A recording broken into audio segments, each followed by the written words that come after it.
আবহমান বাংলার ঐতিহ্যবাহী আরামদায়ক একটি পোশাক হলো লুঙ্গি। বিশেষ করে গ্রামের সাধারণ মানুষের নিত্যদিনের পছন্দের একটি পণ্য।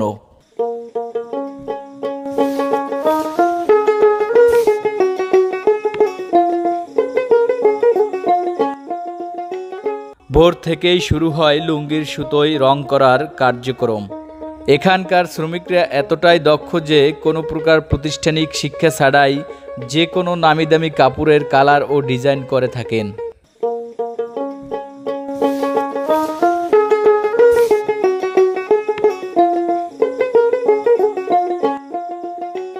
উত্তপ্ত আগুনের মধ্যে কাঙ্ক্ষিত কালারের রং মিশিয়ে সাদা সুতোর বান্ডিলগুলো ভালোভাবে চুবিয়ে দিতে হয়। এরপর সুতোর বান্ডিলগুলো ভালো করে নেগড়িয়ে চেপে চেপে পানিগুলো ফেলে দিতে হয়। বাংলাদেশের অন্যতম লুঙ্গির বৃহত্তর উৎপাদনকারী অঞ্চল হল পাবনা। হস্তচালিত তাঁতশিল্প বিলুপ্তির পথে।